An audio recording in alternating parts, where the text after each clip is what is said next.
Well, good afternoon, and thank you so much for taking some time to learn more about the system-wide approach to the momentum year.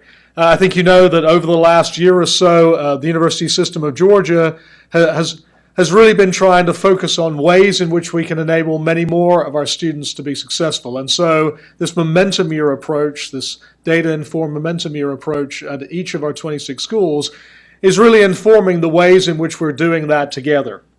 So what we're going to do over the next few minutes is just to really look at why it is that as a system we are doing this work. Really, this is focused around over the last decade's work of working at each institution, really lots of institutions across the country, focusing on making clear pathways to student success. And so as we think about this paradigm, as we think about ways in which students can be enabled to be more successful by following pathways, first of all, we have to sort of recognize what that might mean. Clearly, it's the case that having a pathway for students to follow is much better than them just kind of wandering about trying to find their way through their curriculum. But what we're also recognizing is that there are many things that the data is able to tell us about strategically how we can arrange degree pathways. Are there pathways design construction that enable students to be much more successful than other ways to be able to create pathways? What's also the case is what is involved in the pathways. Clearly, up until now, at least at many institutions, these pathways have really just been, they've been lists of classes. First you take this class, then you take another class, then you take another class. But increasingly we're encouraging institutions to think much more broadly about what pathways entail. Do they entail experiences that are both inside and outside the classroom? Are they pathways that involve study abroad and service learning and other kinds of high-impact practices? And are there involvement for student affairs as well as academic affairs in the way in which pathways are constructed? So what I want to do over the next few minutes is to explore really these ideas of what are the design principles for the creation of these pathways and what are the elements that we would like these pathways to contain. So to begin with, what does the data say about pathways? So I'm a mathematician by trade, as many of you know, and so one of the things that I was curious about is structurally, if you look at the University System of Georgia and you look at the curricula that our students follow, are there structural things that we might know and understand about the way in which our curriculum is constructed? So this diagram is a way to try to get at that. I'm a graph theorist by trade, and so my way to try to envisage the properties of the system's curriculum was to do this, to say, well, look, let's take all of the courses that have been part of some students' course of study over the last decade. So this is all of the students from all of the institutions across our system over the last 10 years. And then let's look at all of the courses that were part of their degree, all of the courses that they took as they went through from admission to graduation. And they're all little dots on this diagram. So there's some 26,000 odd courses that were part of some students' experience graduating from a USG institution over the last decade. And you might imagine that some courses just simply happen to be part of that experience for many more students than others. So lots of students take freshman writing, and lots of students take college algebra, and lots of students take other courses as well, US history and so on. And then there are other courses that fewer students take as part of their experience. To represent that on the diagram, the larger and darker and greener that dot is, the more students take that course, the more students have taken that course as part of their graduation experience. And then, as I say, what we were trying to do is to really get an understanding of the structure of the curriculum, the ways in which one course or a series of courses contribute to success or lack thereof in other courses. And so we joined together by an edge, you can see the little arcs in there, joined together by an edge two courses that appear together on a graduate's transcript. So each pair of courses that students might have taken as part of their study. So this is what you get. And you might reasonably imagine, well, at least now I know what mathematicians do on a rainy Saturday afternoon. And actually, you'd be right that this is the kind of thing that sometimes mathematicians do. But But it also turned out to be kind of a useful thing to do, because what we got was a structure which is at least now part of a pattern of understanding in research mathematics, that for the last 15 or 20 years or so, mathematicians have begun to study what are called small world graphs, or sometimes scale-free networks. And this particular network is exactly one of that family. And so what we're able then to do is to bring the theory, the extremal graph theory that we know about the properties of scale-free networks, exactly to this issue of what is the curricular structure of our system, and what might be learned about that, and what we might do to enable more students to be successful. So what are the properties then of scale-free graphs that at least help us here? So first of all, what turns out to be the case is scale-free networks are fragile. Scale-free networks are fragile in a special kind of way, that actually, if you're careful about it, just by pulling out just a few of the vertices, you can make the whole thing just fall apart into pieces. You have to be careful to choose the right ones, because if you choose the wrong ones, if you choose the little tiny ones, you could be doing it all day and it would still be structurally whole. But if you start to pull out some of those big ones, the ones that are right there in the center, then those hub vertices, those are the ones that tie it all together. And so what turns out to be the case is that just removing just a few of those just simply fragments the graph. Now, you can get a feeling for what this might look like in another setting. If I tell you that actually the visible part of the internet is a scale-free network, then you get the idea about how structurally important some very influential vertices in that network might be. That you can imagine if my graph, let's say my website had gone down today, probably none of you would have noticed yet. But if Google had gone down today, I bet you would have noticed by now. And if Amazon had gone down today, you probably would have noticed. And if Google and Amazon had gone down today, who knows whether you'd even be watching this lecture, or whether or not you would be, I don't know, outside worrying about what else was happening across the world, because enormous events would obviously be underway. So you get the idea about how influential, very, very central vertices in a small scale-free network might be. Exactly this is happening here. And we kind of know how this feels from a curricular standpoint. We've called these kinds of courses by a name for years and years. We've called them by the name gatekeeper classes. And we've called them gatekeeper classes exactly because that's the property that they have. That when students have a lack of success in these courses, what we know is that lack of success becomes a barrier to them progressing at all in their degree. And so this is at least another way for us to begin to think about why it is that gatekeeper classes have the properties that they do.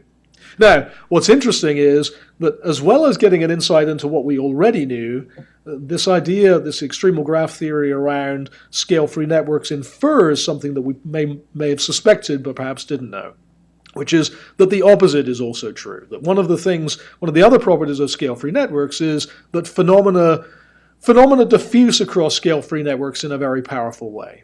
That again, if it was the case that we introduce a phenomenon into one of the hub vertices, then it spreads across the rest of the network, so the whole of the rest of the network is infected almost immediately.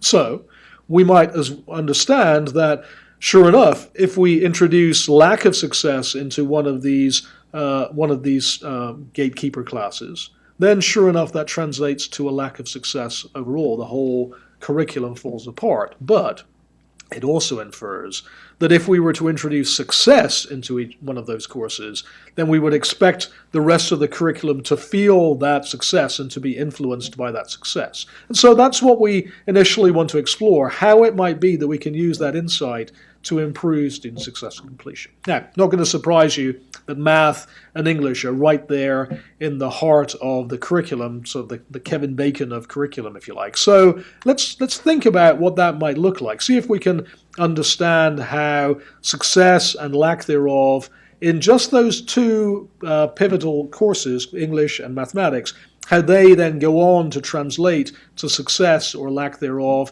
when students go through their degrees. So what we're going to watch is an animation. What I've done is to take 10,000 USG students, 2,500 students, the green students on the far right, they, in their first academic year, were successful in their math and their English classes, successful in passing both freshman writing and also the math class in their discipline. To their direct left, 2,500 students who will be blue. Those students, they were successful in passing the math class that they needed in their curriculum, but unsuccessful in the English class. To their left, the yellow students, 2,500 students who were successful in English but not math, and you get the idea. To the far left, then, students who we'll refer to as the red students, who they were unsuccessful in passing either a math class or an English class in their first academic year. So now we're going to watch and see exactly what happens to them. Each of the little dots on this diagram, all 10,000 of them, they're each individual students who are gradually working their way through their degrees, and gradually as they move up the screen, so they're amassing student credit hours towards their degree. And when they get to the top, they graduate. And you can see a few of them are already starting to do that. I guess some of them came in with dual enrollment hours, and so they were able to complete their degree quickly. And now you can see sort of them starting to graduate. And the bar chart across the top is counting those graduates.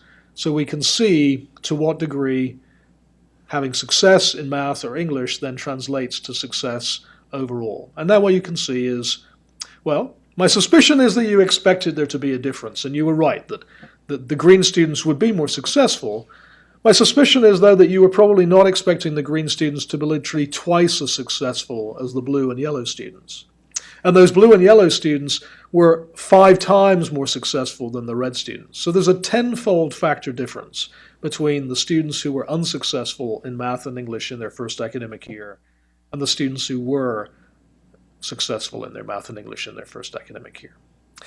And especially when I tell you the detail that when I chose those 10,000 students, I did it in such a way that the confounding variables will be leveled out. So the green students, it wasn't that they were just better prepared or from a different demographic or but instead each of the sets of 2,500 students were balanced in that sense. What we can see is that actually what we're seeing is lack of success or success in crucial curricular classes that then translate to increased success overall. Let's watch the animation just quickly again. What I want to show you is those big stripes of color. They're big bar charts to just show how many students are still enrolled at any given moment. So you can see how students progress and how students are retained, again, linked to their success or lack thereof in their math and English. Watch how quickly the red students just literally bleed out of the system. It's just really quite surprising. So, all this then is saying that overall, success in early math and English is just extraordinarily pivotal when it comes to overall success across our schools. Well, we don't graduate, of course, summary statistics. We graduate individuals, but this is what the summary statistics look like. That across the system, the graduation rate for students who don't pass either math or English in their first academic year is around 6%. The graduation rates for students who pass both math and English is something like 66%. And as I say, these numbers vary institution to institution, but the pattern is always just the same. This is what it looks like, for instance, at one of our state colleges. You can see the numbers are a little different, but the pattern is just much the same as it was for the system level data. What's interesting is, for instance, at this institution, that 34% of the students actually are green, that they pass both, but more than 40% of the students complete neither of those, successfully complete neither of those courses. And so this is the heart of the work around math and English, that at this institution and widely across our system, by enabling students who otherwise would be unsuccessful in passing math or English or perhaps both, we have the opportunity to increase their likelihood of graduation by certainly a factor of 2, or maybe a factor of 5, or even maybe a factor of 10. And just the power of that kind of change is just extraordinary across our system. So, what then is the major barrier to success in early math and English? Well, traditionally, across both this state and nationwide, the overwhelming issue when it comes to successful completion of early math and English is the structure of developmental education. When students come to us and they are less well prepared in math and or English than they or we would like, well then the way in which we've gone about structuring developmental education and the support classes that we provide to them has influenced how likely those students are to be successful. Over the last, I guess, 5 or 6 years here in the university system, we've utilized 3 main strategies for developmental education. And I want to spend just a few seconds exploring exactly the success rate in freshman math and in freshman English in those 3 different settings, so we can really understand what those strategies are and why it is that we're undertaking changes in those strategies. Here what I'm showing you is the success rates for students, incoming students, to pass a freshman math class in their first academic year, but counting those success rates not about just the class that they take, but actually the pathway that they took to get there. So for instance, the blue columns in this chart, the blue columns are counting the success rates for students in a traditional approach to remediation, where these students come in and they were taking a math 0098 or 0099 or 0097 class. First of all, they had to complete that intermediate algebra class, and then having completed that intermediate algebra class successfully, then they would be eligible to move on, perhaps sometimes to another developmental class, or sometimes also to a credit-bearing class. But either way, they had to complete that standalone, that sequence of remediation classes before then being able to take the credit-bearing class. If you look at the success rate of being able to navigate all the way through that pathway and successfully completing that credit-bearing class in the important first academic year, what you see is overall that about 1 in 5 of those students, about 20% of those students, actually successfully completed that gateway math class. And you can see what I've done here is disaggregated those success rates across ACT scores because, of course, one would suspect that the success rate in that math class would be a function of preparation. That students who come in less well prepared would be less successful. Students who come in better prepared would be more successful. And you can see, if you look at those blue lines, that that's really the pattern, that students who come in more prepared are increasingly more likely to pass that math class.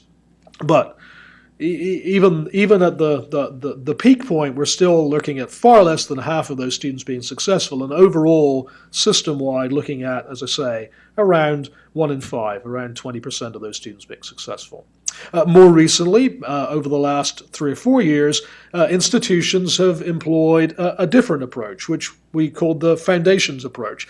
That approach was taking remediation and compressing it into 1 semester. So if it were the case in the traditional approach that the students had to pass a sequence of developmental classes, in the foundations approach they only had to pass 1.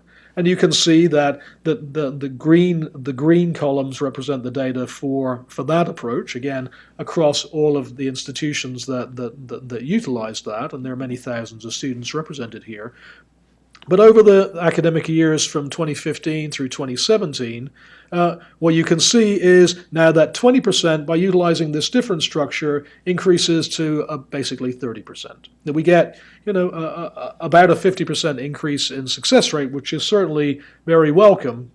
But it's still the case that using the foundations approach, that overall, again, 2 out of 3 students are unsuccessful in passing that crucial math class in their first academic year. The red columns are the data from the third strategy. And the third strategy is the so-called co-requisite approach. This is an approach where students arrive at campus and they're eligible to take the credit-bearing math class right from day 1. They enroll in that credit-bearing math class, the same credit-bearing math class that all of their colleagues are taking, but they are required to also be enrolled in a supplementary instruction experience, some other support class that enables them to be successful in that credit-bearing math class. Now, it's really important to know that in that co-requisite class, we're not inferring that in that co-requisite class that there are opportunities for extra credit or any kind of way in which they can artificially increase their grade in the credit-bearing class. that co-requisite portion of the class is simply there to support and enable the students to understand the material and the ideas and the skills that they might otherwise find challenging as they work their way through. So what you can see is that applying that co-requisite approach, that now the success rates overall increased from 20 to 29, now up to 63%. So more than doubling the success rates from each of the other two strategies. And also what I think is profoundly surprising is that those increases are felt all across that preparation spectrum. So students all the way down, even coming in with ACT math scores of even below 14, were still successful in passing their credit-bearing math classes, and substantially more successful than they ever were by utilizing the traditional approach. This is the picture for mathematics, and here's the picture for Gateway English. And you can see, again, that much the same sort of pattern, that the traditional approach and the foundations approach, the blue and green bars, that each of those two approaches produce an overall success rate of somewhere in the 40s, the co-requisite approach essentially doubling, now moving up to 74%. So whether it's math or it's English, what's astonishingly clear is that utilizing the co-requisite structure enables many more students to successfully learn and successfully master the material in freshman writing and also in their freshman mathematics classes. And so consequently, that's the reason why it is that across all of our institutions from fall 2018 onwards, we will be utilizing that co-requisite approach. Now, clearly there are still many things for us to understand about exactly the best way for us to employ that co-requisite approach, but it is already the case that we can see that students all across the ability spectrum, but also, and I'm not going to show charts for this specifically right now, but certainly we have charts to show that by employing this co-requisite approach, we close equity gaps, and we also see similar kinds of success increases for adult students and for first-generation students and low-income students. And so all of that is exactly extraordinarily welcome when it comes to this work. Now, you might reasonably ask, and I think it's exactly the right question to ask, well, what about next? Or what comes next? Is it the case that by enabling these students to be successful, let's say, in freshman writing, what happens when they then go into English 1102, the second semester? How does that work out? And do they even go on to do that? And so what I'm going to do is to show you some data about that, to show how it is that now we can understand that sequence of classes, and both in English and also in math. What I'm going to do here, and this is an intentional decision about how we run the data, I'm going to only look at students who are in English 1101. So of students who are in the English 1101 class, no matter how they got there, do they then proceed on to English 1102? And when they get there, how do they do? What kinds of success do they see? Now, I want to point out that this already is ignoring the fact that using the foundations model or using the traditional model, many students would already have disappeared from our calculations. And so this 52% of students who move on from the foundations approach is not taking into account that we've already lost probably 2 or 3/5 of the students before they even get to English 1101 because they went through some kind of developmental experience. But still, leveling that playing field, only looking at students who are in English 1101, no matter how they got there, in the foundations approach and the co-requisite approach, a significantly larger proportion of the co-requisite students move on and successfully enroll in English 1102, from 52% increasing to 65%, which is very welcome. When they get there, the foundation students pass the class, and with at least a C, 71% of the students. In the co-requisite, 74% of the students when they're in English 1102. Again, these were simply passing, so you might want to say, well, what does the grade distribution look like? This is what the grade distribution looks like. You can see that in the co-requisite and in the foundations, the grade distributions look really broadly similar. The real victory is the fact that in the co-requisite approach, so many more of the students actually successfully make it into that subsequent class and perform at just the kind of level that we've always seen before. That's English. What about math? Here I'm going to, clearly there are a number of math classes to look at, but I want to give you kind of the flavor of what that is. This is college algebra. So if we look at students who are in college algebra, what proportion of those students then move on to take pre-calculus? You can see that students who got into college algebra through a foundations route, 15% of them move on into pre-calculus. Compares in the co-requisite approach to 26%. A very significant increase in the numbers of students who move on. And then when they got there, of those 15%, less than half of the foundation students actually passed that pre-calculus class, whereas the students who move on from co-requisite, more than almost 2/3 of those students actually pass that pre-calculus class. So again, this is extraordinarily encouraging, especially when we think how important it is for us to have a vibrant STEM pathway. Again, to look at the grade distribution, we can see something very encouraging, that not only is it the case that a strikingly larger proportion of the co-requisite students actually pass the pre-calculus class, you can actually see that many more of them are earning higher grades, earning B's and earning A's. And again, this is the secret when it comes to being successful in calculus later. So the bottom line of what we know then is that that when we look at this new structure, when we look at this co-requisite approach, that not only is it the case that many more students are being successful in passing their freshman math and English classes in their first academic years, what we also see is a significantly larger proportion of those students move on into subsequent classes, and when they get there are seeing increased success in both their math and their English, all of which is extraordinarily welcome to see. So, that was math and English. I alluded to the fact that there's certainly math and English are not the only courses that live in that central hub. So let's think for a few seconds about what that might mean and what we might learn from that. As I say, what we traditionally thought of as those classes, we've thought of them as being gatekeeper classes. What I'd like to do is to propose a new name for those classes instead, to think about those classes and identify which are the classes which, by deepening the learning, by creating a richer and more successful learning experience for those students, that we can actually catapult them into an entirely different curricular trajectory, that we can enable them to be significantly more successful than they otherwise would have been, not only in learning the material in that class, but actually in enabling them to much more successfully complete their degree, all told. So these catapult classes, if we were able to identify them, would exactly be the courses which, by deepening the learning in that course, improves student success and completion all across the curriculum. What we've done is exactly do that analysis for each of the 26 institutions. And I'm showing you what that looks like for one of those institutions. And so you can see at this particular institution that the way this diagram is constructed, the larger the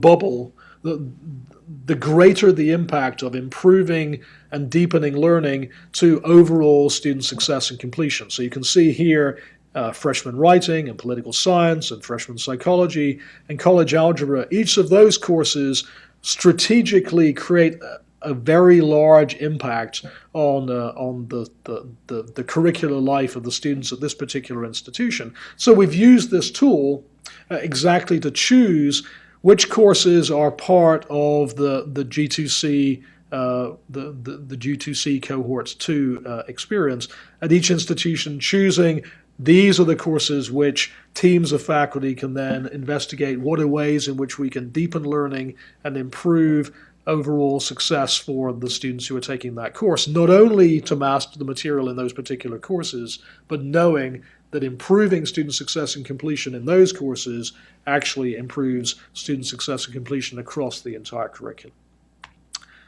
Now, as I've alluded, this work is more than individuals. And so there are a number of ways in which we are, as a system, bringing scholars together, bringing faculty together to think and work through the issues around pedagogy and the issues around ways in which we can focus on enabling our students to be successful.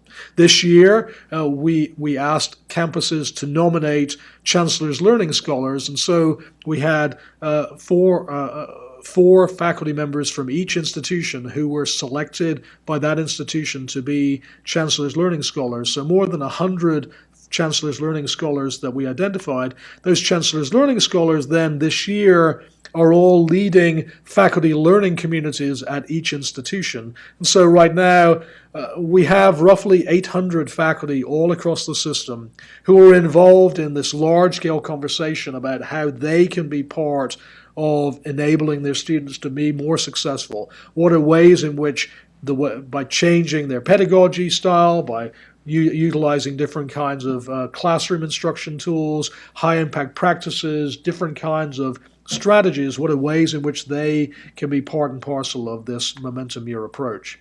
Similarly, just last fall, we had the second of our advising summits. This work around student success completion is far from isolated to academic affairs and classroom instruction and curriculum. It involves much, much more. And so at our advising summit, we explored how it is that we can view the transition for students from not college to college, what we traditionally called new student orientation. Well, what does that look like if we look at that through the lens of a Momentum Year? Similarly, we have had, I think we are now up to our 4th co-requisite academy, where we bring together faculty from all across the system who have been involved in implementing the co-requisite model, again, to understand ways in which we can learn about strategies that are being really very effective at different institutions, so we can fine-tune and really hone the model of the way in which we're implementing the co-requisite approach. And then lastly, our Momentum Summits. At our first Momentum Summit back a year ago, we convened leadership teams, cabinet-level leadership teams from each institution to craft their Momentum Year implementation plan.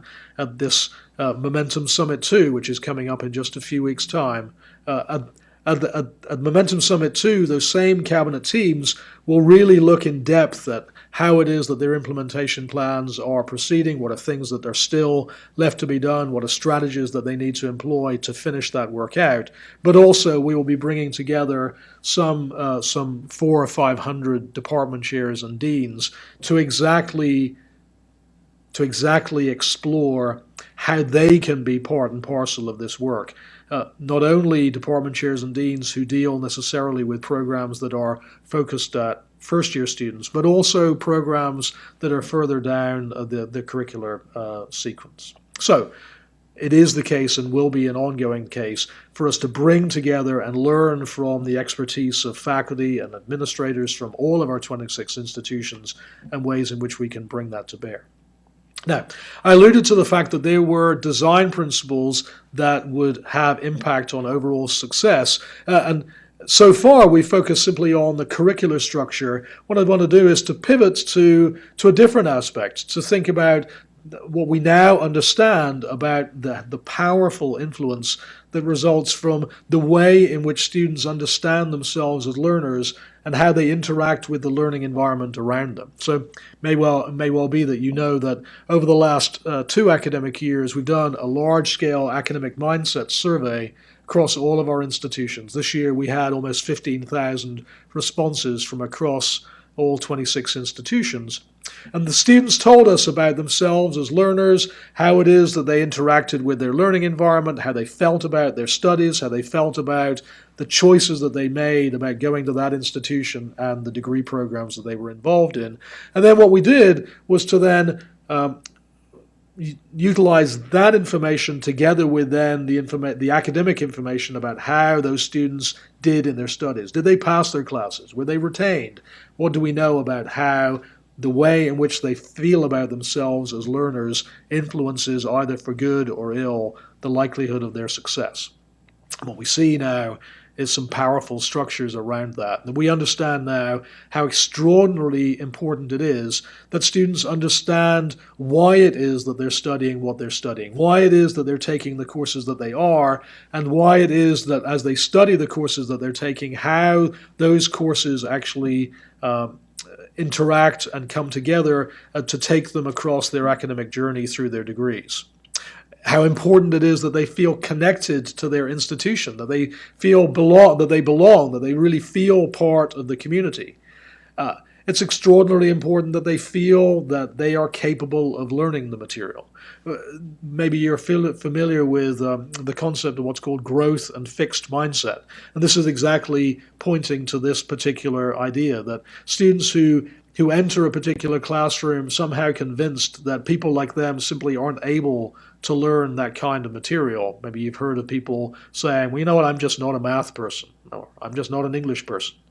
Exactly those kinds of self-identification, that way of thinking about yourself, has been proven to show that this inhibits the likelihood that you will successfully be able to learn that material. It's something of a self-fulfilling prophecy.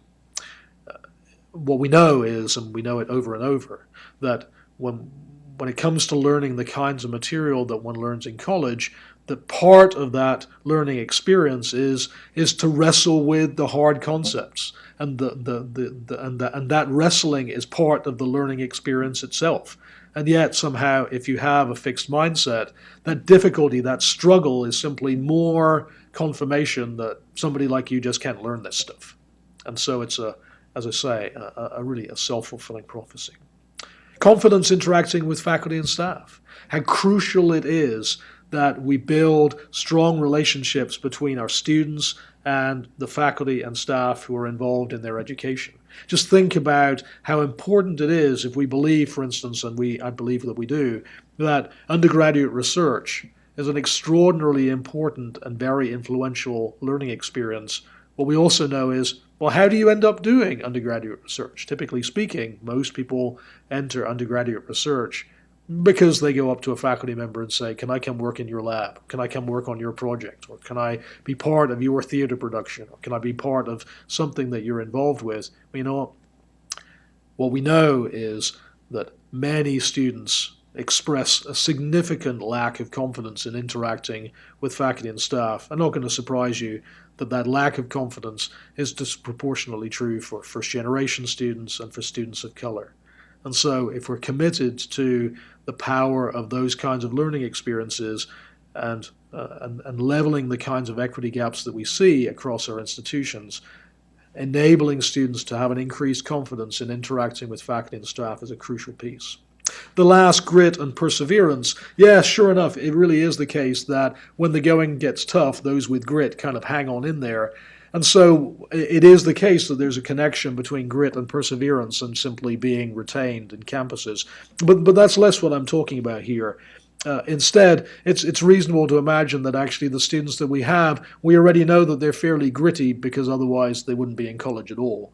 Instead, what I want to do is to point to the crucial link that there is between grit and perseverance and what's called deliberate practice, this particular mode of learning that we've already alluded to, the mode of learning where we take ideas and struggle and concentrate specifically on them. What we see is that there are ways in which, perhaps by structurally the way in which we arrange our learning experiences, that we can enable people whose lives really, because of the way in which their lives are constructed, simply remove the grittiness that they have, or they wear it away during the day. Are there ways in which, because of the way in which we construct that learning experience, that we can enable those students to be successful where they otherwise would not be? So I'm going to give you at least a taste of what it is that I mean here. Well, as we did that survey, we asked students about how they felt about their math classes. And so we asked students, this math class that you're taking, do you think it will be useful in your future? And so here what I'm showing you is some data about the success rates of students in the math class that they were taking based on, and then I've disaggregated it in two ways. First of all, by ACT score, because of course, not going to surprise you that students who came in better prepared in mathematics will be more likely to pass a math class. But then I further disaggregated that by whether they agreed or disagreed with this statement, as whether or not the math class that they were taking would actually be useful in their future. And you can see that at every preparation level, and actually if we disaggregated it further, we can see at every institutional sector, we can see that students who see the purpose of the math class, that they feel that what the math that they're learning will have utility in their future, are much more likely to be successful in passing the math class that they take. I got kind of curious about that particular idea, and so we asked a sequence of questions about mathematics from those students. We asked them, this math class you're taking, do you think it'll be useful in your career? Or if not in your career, do you think it will be useful sometime in your future? And if not in your future, do you think mathematics is even useful at all? And you can see here, what I've shown is the success rates for students who have, as we gradually move to the right, a greater and greater skepticism about the utility of the math class that they're taking. The blue students, they believe that the math class will be useful in their career. The green students, they don't think it'll be useful in their career, but perhaps sometime in their future. The yellow students, they don't even think it'll be useful in their future, but at least they think mathematics is useful to somebody. The red students even question whether mathematics has any use at all. But you can see successively, one after another, the greater skepticism the students have, the less likely they are to be successful in learning that mathematics successfully. Even more, I've alluded to the fact that what we're interested in is not success rates, but depth of learning.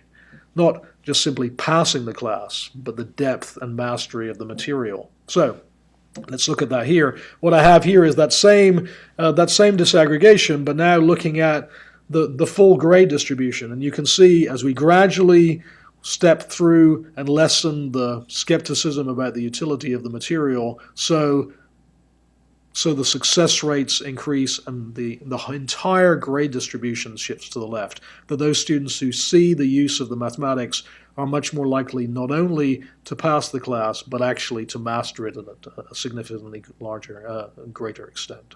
So this has much to say then when it comes to this idea of math pathways, that increasingly over the last few years, there has been a significant movement in the mathematics community away from simply taking college algebra as being the somehow universal panacea for mathematics classes in college, and instead recognizing that college algebra has a crucial curricular place, and that it is to prepare students to be successful in calculus.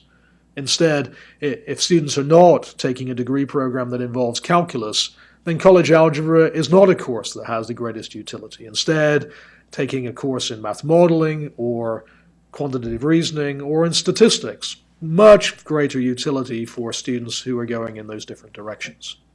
In fact, just this last year, all 17 national math associations all came together with the common understanding, the common statement that students should study the mathematics in their discipline that is pertinent to their discipline, not just simply college algebra because that has been the traditional practice. Now you can see that it is the case that not only is it the case that by enabling students to study the math that's pertinent to their discipline, we actually give them the right mathematics tools for them to be able to flourish in subsequent material that they take in their discipline, but it is also the case that by enabling them to see the utility then of the mathematics that they're learning, we expect them to not only be more successful, but to master that material to a much greater extent.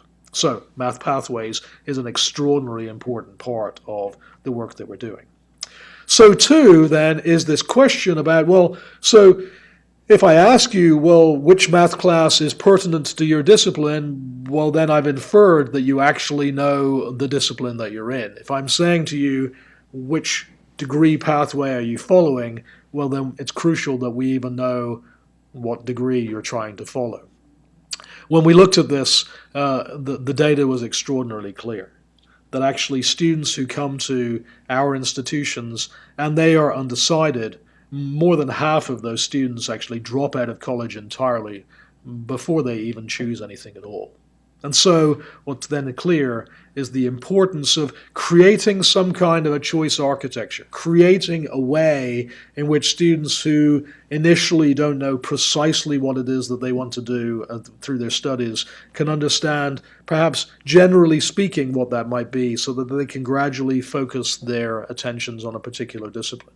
And so that's the reason why we've asked all 26 institutions to identify some small number of academic focus areas. Some look like this. Some are the academic focus areas are discipline-based, business or humanities, or one of the social sciences, or one of the arts. Other institutions have chosen more thematic kinds of academic focus areas. But regardless, the academic focus areas allow a way in which students, when they come to a campus and don't know a specific discipline that they would like to follow or a specific program that they would like to be part of. Instead, now they can choose a broader thematic kind of choice and say, you know what, I want to begin in one of the humanities or one of the social sciences, and then throughout my studies, as we can arrange a curricular pathway that enable them to narrow their choice down to something much more specific. Either way, it is certainly the case that right from the very start, there is advantage to enabling students to feel like they're studying what they thought they chose. This, again, is system-wide data for us to see that the blue students here attempted at least 3 courses that have some broad connection with their academic focus area. The red students did not. The red students did not attempt 3 courses in that. And you can see there's a good 50% difference between the success rates of those students. Of course, the green students actually passed the classes. But even not necessarily passing the classes, those green students, the blue students who took courses that had a connection with why those students felt that they had come to campus, why they came to college at all, those students were significantly more successful. And so this really begs the question, what are ways in which we can create both curricular and co-curricular experiences that allow students to have that early taste of what it is that studying that particular discipline is? This is important for a number of reasons. First of all, of course, it's the case that if that really is what you want to do, then it simply engenders, and we've already seen it, that idea of purpose, and really focuses you throughout the journey of your academic life at that institution. Just as important, though, are those students who come to college really thinking that they want to study a particular discipline only to realize that actually that discipline isn't anything like what they thought that it was. They thought they really wanted to be a nurse, but realized they really just don't like blood. They thought they really wanted to be a teacher and realized that while they like children, they just don't really like other people's children. And so all of that then comes together. If we enable those students to have that early taste, then they can make a new decision that goes in a different direction, a way in which they can flourish and grow. The last thing that I want to talk about is then, as we construct these different pathways, how many courses should students take in their first few semesters? What are the ways in which we should even construct their program of study? And so what we've done here is to look in great detail at how many hours a student takes in their first semester at one of our institutions. Here I'm looking at state universities, and in a second I'll look at others too. But what we've done then is disaggregate their graduation rates based on how many hours they take in that first semester. Blue is a part-time student taking between 0 and 6 hours. Green, students taking 7 to 11. Yellow, a full-time student but taking 12 to 14 hours. And then orange, a full-time student taking 15 hours and above. What here you can see, and what we've done, is to disaggregate this out again by ACT score to take into account the fact that graduation rates will more than likely have something to do with preparation. You can see at every preparation level, it is never the case that taking fewer hours is advantageous. Instead, enabling students to take a fuller schedule, to take not 12 hours but 15 hours, enables them to be significantly more successful at every level. You might be curious then to say, well, yeah, but there's more going on here than preparation. And so what we've done here is to do that same analysis, not only looking at preparation, but looking at other factors too, demographics, looking at income levels, all kinds of other possibly confounding variables, and using a propensity score approach to see the differences in graduation rates for students who come in taking that first semester with varying different numbers of hours. And you can see the difference is really just extraordinary, that students who come in and take 15 hours in that first academic year are significantly more likely to graduate from their institution than taking any other load. That's what it looks like at state universities. Here's what it looks like at state colleges. Same kind of pattern, the same kind of pattern. And so really this is a challenge to us. It's a challenge to us to recognize that of course it's the case that we recognize that not all students will be able to take 15 hours in their first semester. But what is the case is that so often the numbers of hours that students take in their first semester is because of the way in which we arrange the availability of courses. So let it be the case that we strategize to enable all students to take as many hours in their first semester as they're able, and not only in their first semester, because it turns out that actually the largest impact in enabling students to be successful because of the construction of their schedule is taking 30 hours, not 24, in their first academic year. Be that fall, spring, and summer, but arranging those 30 hours across that first academic year significantly increases the likelihood of graduating across every sector. So then, let's pull all of these pieces together, and this is what we call the momentum year.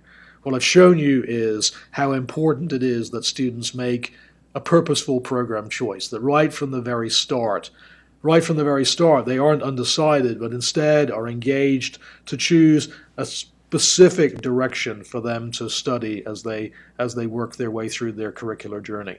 How important it is that we engender a productive academic mindset, that we enable them to feel connected to their institution and feel the purpose of the program choice that they made, and really feel that a growth mindset towards the material that they're approaching. How important it is that every student has as full a schedule as possible, as close to 30 hours of that clearly defined pathway as possible, and that as we create that pathway, how important it is that students right from the very start are enabled to feel that they're studying what they thought they chose with at least 9 hours in their academic focus area, and what's more, have success in early English and math. This is the reason why we've asked every institution to create this momentum year implementation plan, not because we ask them to pick and choose from amongst these different elements, but instead that we've challenged each campus to come up with a holistic plan that actually implements all of these aspects together in a way that makes sense on their campus with their faculty and their student population. So hopefully it's the case that you've seen now the reasons and the data behind this momentum year approach, and hopefully you will be excited to come to the Momentum Summit 2, where you can engage with the next steps of what it means to engage in the momentum year in the University System of Georgia. So I thank you for your time today, and I look forward to seeing you at the Momentum Summit.